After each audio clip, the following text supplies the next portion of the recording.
انہوں نے کہا حضور میں رمضان شریف کے روزے رکھتا ہوں، نماز پڑھتا ہوں، زکوٰۃ اور حج مجھ پہ فرض نہیں ہے، اب حضور بتائیں کہ میں کیا کروں، میں مرنے کے بعد کہاں جاؤں گا؟ اللہ کے رسول علیہ السلام مسکرا دیے. حضور جب بھی حدیث میں حضور کے مسکرانے کا ذکر آیا کریں تو کوشش کر کے آپ بھی مسکرا دیا کریں. ہاں انہوں نے مسکرایا نا، یوں مسکرائیں جان سی، یوں مسکرائے جان سی کلیوں میں پڑ گئی، یوں لب کشا ہوئے کہ گلستان بنا دیا، جس کی تسکین سے روتے ہوئے ہنس پڑے، اس تبسم کی عادت پہ لاکھوں سلام. حضور مسکرائے اور مسکرا کر بڑی بشارت دی. اب آپ دھیان سے سنیں، عمل کتنا تھا؟ صرف فرض نفل نہیں تھا، کثرت عمل نہیں تھا. اور حضور سے کہتے ہیں حضور مرنے کے بعد کہاں جاؤں گا؟ حضور مسکرا کے کہتے ہیں تو مرنے کے بعد جنت میں میرے ساتھ رہے گا. اپنے ساتھ کیا فرمایا؟ تو مرنے کے بعد جنت میں میرے ساتھ رہے گا. ہائے ہائے وہ تو نہایت سستا سودا بیچ رہے ہیں جنت کا، ہم مفلس کیا مول چکائیں، اپنا ہاتھ ہی خالی ہے. سرکار فرماتے تو جنت میں میرے ساتھ رہے گا، بس تجھے کام 6 کرنے ہیں. جنت میں حضور کے ساتھ کس کو رہنا ہے؟ سبھی کو رہنا. ہاں میں کوئی شاعر نہیں ہوں کہ آپ کو یہ کہہ دوں کہ مجھے لہلاتے چہچہاتے 10 کا نوٹ دے دو تو جنت میں حضور کا ساتھ مل جائے گا. 10 کی نوٹ کے عوض جنت بیچنے نہیں آیا، حضور نے فرمایا ہے. اور قربان جائیں حضور کا پڑوس، اور بات تو میرے محبوب کی ہے، تمہارے منہ سے جو نکلی وہ بات ہو کے رہی. سرکار نے فرمایا تو جنت میں میرے، عمل تیرا کم ہے پھر بھی تو جنت میں میرے ساتھ رہے گا. کرنا کیا ہے؟ صرف 6 کام. کتنے کام؟ 6 کام کرنے. حضور فرماتے ہیں اپنے دل کو 2 باتوں سے محفوظ رکھنا. حضور نے 6 کام دیے، 2 دل کے، 2 آنکھ کے، 2 زبان. آنکھ، دل اور زبان سے 2 کام کرنا ہے بس. اور کہاں جنت میں جانا ہے؟ حضور کے پڑوس میں. ہائے ہائے محلے میں اگر کسی عالم دین کا پڑوس مل جائے تو کیا کہنے، اور کسی ولی کا پڑوس مل جائے تو کیا کہنے. لیکن محلے سے ایک دن تو جانا ہے، جنت سے کبھی نہیں جانا ہے، جنت سے کبھی نہیں جانا ہے. اور اس میں حضور کا پڑوس مل جائے تو کیا کہنے. سبحان اللہ. کسی کو کبھی کبھی زیارت ہوگی، پڑوس میں رہنے والے یار کا جلوہ تکتے رہیں گے. کتنا سستا سودا ہے. حضور کہتے ہیں عمل کم ہے پھر بھی تو جنت میں میرے ساتھ ہوگا. اچھا 7 کا حضور نے کام تجھے 6 کرنے. 2 کام تجھے دل سے کرنا ہے، یعنی دل سے 2 کام کرنا ہے. ایک بات کہ کسی کے ساتھ خیانت نہیں کرنا اور کسی کے ساتھ حسد نہیں کرنا. اپنے دل سے خیانت اور حسد نکال دے تو جنت میں میرے ساتھ رہے گا. دیکھو آج حسد بھی لوگوں کو ہے نا، ہم بھی لوگوں سے حسد کرتے ہیں ایک دوسرے سے. کوئی خوبصورت ہے نا، اب خوبصورت ہے تو اس میں اس کا کیا قصور ہے. کوئی مالدار ہے تو مالدار ہونے میں اس کا کیا قصور ہے. کوئی زیادہ اولاد والا ہے تو اس کا کیا قصور ہے. کوئی زیادہ عزت والا ہے اس کا کیا قصور ہے. کوئی اعلیٰ نسب ہے اس کا کیا قصور ہے. کوئی اعلیٰ ہمت ہے اس کا کیا قصور ہے. کوئی اعلیٰ اخلاق ہے اس کا، یہ تو قدرت نے دیا ہے. حسد کا مطلب کیا؟ تھوڑی واضح کرتے چلو بات. آج میں نے اپنے ساتھ ایک اپنے بھائی سے کہا تھا میں نے کہ آج بڑے سادہ اور بہت اہم عنوان پہ گفتگو. اگر اس بات کو ہم اپنے دل میں بٹھا کے عمل کر لیتے ہیں، واللہ کہتا ہوں کہ جنت کی بہاریں دیکھ کر قیامت کے دن انشاءاللہ تبارک و تعالی آپ کے دل سے دعا نکلے گی. حالانکہ وہ دعا کی جگہ نہیں ہے، لیکن صرف آپ سے کہہ رہا ہوں کہ دعا نکلے گی. اس پر عمل کر لیں. ہم بہت بڑے نقصان میں غیبت کر کے. حضور نے بتایا تو چھوٹے عمل پر بھی، صرف فرائض پر یعنی کہ نوافل اور مستحبات کی کثرت کی بنیاد پر نہیں، صرف فرائض پر عمل کر کے بھی جنت میں میرے ساتھ ہوگا۔ دو کام تجھے دل سے کرنا ہے، خیانت نہیں کرنا، کسی سے حسد نہیں کرنا۔ دیکھو خیانت کیا کہتے ہیں؟ کسی کے مال میں اس کی اجازت کے بغیر تصرف کرنا، چوری کرنا، کھا جانا اٹھا کر، امانت میں خیانت۔ ہمارے اسلاف اتنے محتاط تھے کہ کسی کے گھر کی لکڑی اٹھا کر اس سے خلال کرنے کو بھی امانت میں خیانت تصور کرتے تھے۔ تو کہا کہ دل سے دو کام کر کے خیانت چھوڑ دے۔ اور حسد کہتے ہیں کہ اللہ نے کسی کو کوئی نعمت دی اور آپ یہ سوچیں کہ یہ نعمت اس سے چھن جائے، اس کو کہتے ہیں حسد۔ اب آپ سے میں کہتا ہوں اس سے نعمت چھن جائے آپ کا کیا فائدہ ہے؟ آپ کو یہ کرنا چاہیے اللہ تو نے اس کو دیا اور دے اور مجھے بھی دے، اس کو کہتے ہیں رشک۔ تو اللہ بھئی ایک بڑی مثل بڑی مشہور ہے کہ کووں کے کوسنے سے گائے تھوڑی مرتی ہے۔ گائے جب چلتی ہے تو کوے کائیں کائیں کر کے کوستے ہیں کہ یہ مر جائے تو ہمیں کھانا ملے۔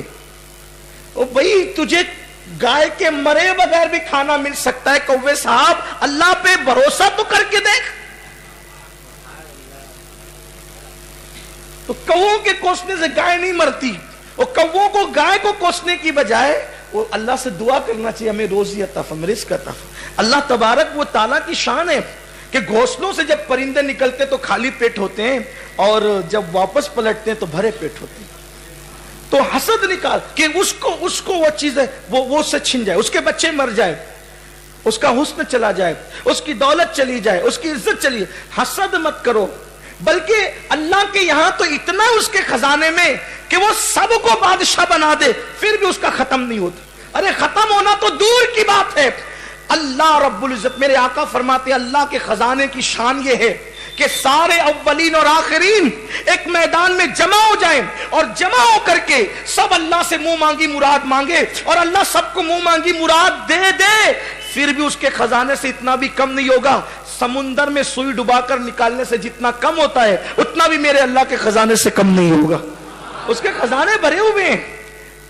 علماء یہود حضور کی آمد سے پہلے حضور کے وسیلے سے دعائیں کرتے تھے اور خوب ڈینگے مارتے تھے کہ وہ نبی آئیں گے تو ہم ایسا کریں گے، ہم ویسا۔ حضور آئے تو حسد کا شکار ہو گئے اور حسد ہی نے ان کو ایمان قبول کرنے نہیں دیا۔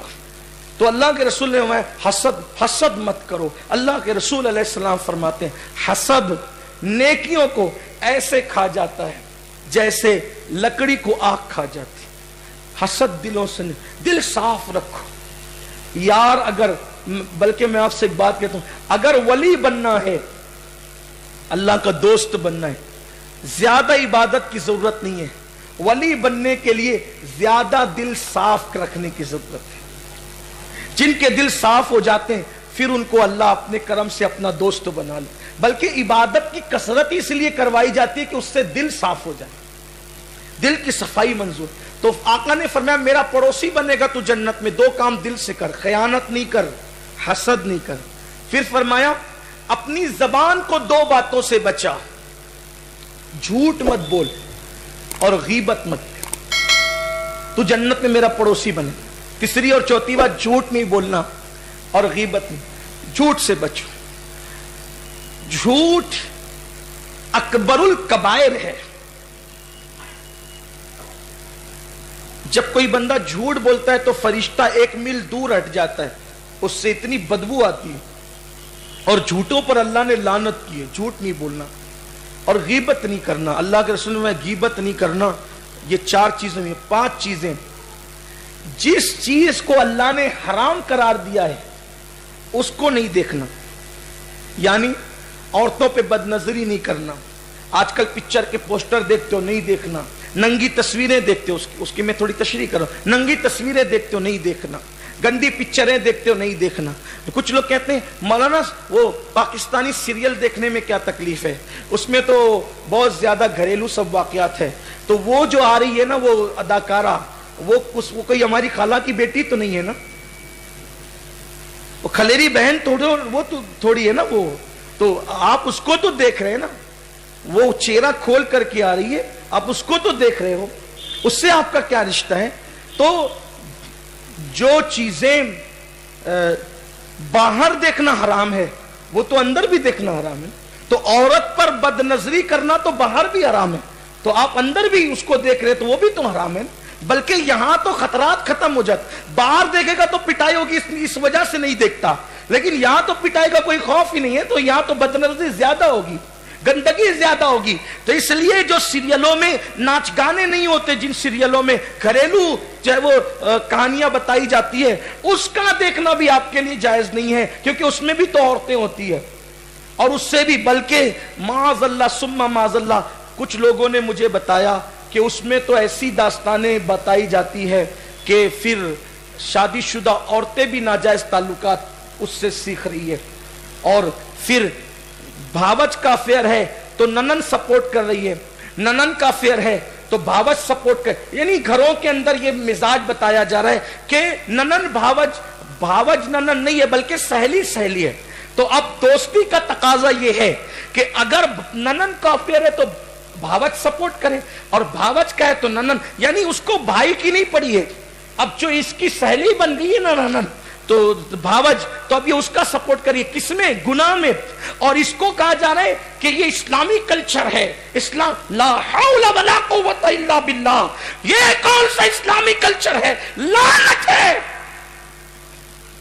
کس نے کہہ دیا کہ بھاوج شادی شدہ کو افیئر میں سپورٹ کرنا اسلامی کلچر؟ یہ اسلامی کلچر ہے، یہ اسلامی قرآن کہتا ہے وَلَا تَعَوَنُوا عَلَى الْإِثْمِ وَالْعُدْوَانِ، گناہوں پر اور برائی پر ایک دوسرے کی مدد مت کر۔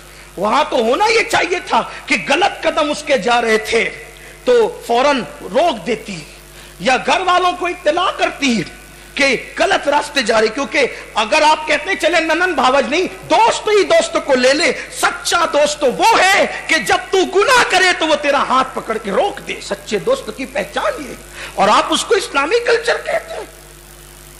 کس اسلامی کلچر کی آپ بات کرتے ہیں؟ ارے اسلامی کلچر یہ ہے کہ ایک نابینا صحابی کے سامنے ام المومنین آ گئی تو حضور نے فرمایا پردہ کر، ہو جا کس سے کہا؟ ان سے، یہ تو نابینا کا، یہ نابینا ہے، تو نابینا تھوڑی ہے، یہ اسلامی کلچر ہے، آپ اس کو اسلامی کلچر کہہ رہے؟ لا الہ الا اللہ انا للہ و انا، بلکہ میں کوئی مفتی نہیں ہوں لیکن اتنا ضرور کہوں گا کہ وہ افیئر پہ سپورٹ کرنے کو اگر آپ اسلامی کلچر کہتے تو آپ کا ایمان خطرے میں پڑ جائے گا۔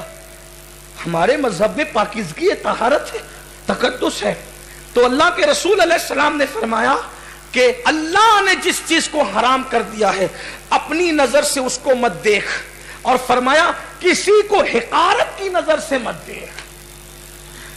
دو کام دل سے کر، دو کام زبان سے کر، دو کام آنکھ سے کر، دل سے یہ کہ خیانت اور حسد دل سے نکال دے، زبان سے جھوٹ اور غیبت بند کر دے، اور آنکھوں سے اللہ کی حرام کردہ چیزوں کو نہ دیکھ اور کسی کو حقارت سے نہ دیکھ۔ حضور فرماتے ہیں اگر یہ 6 کام کر لیا تو تھوڑے عمل کے باوجود بھی اللہ تجھے جنت میں میرا پڑوسی بنائے گا۔ کسی کو حقارت کی نظر سے مت دیکھ، یہ بھی بات خاص ہے۔ آج کل قدرت نے تھوڑی سی دولت دے دی، عزت دے دی، شان دے، تو لوگ کسی کو کچھ سمجھتے نہیں ہیں۔ ام المومنین اما عائشہ صدیقہ فرماتی ہیں اللہ کے نزدیک سب سے حقیر وہ شخص ہو جاتا ہے جو لوگوں کو حقارت سے دیکھتا، حالانکہ طریقہ یہ ہے کہ اپنے آپ کو سب سے حقیر سمجھ کہ روئے زمین پر مجھ سے حقیر کوئی نہیں ہے۔ یہ اللہ والوں کی خاص شان ہے۔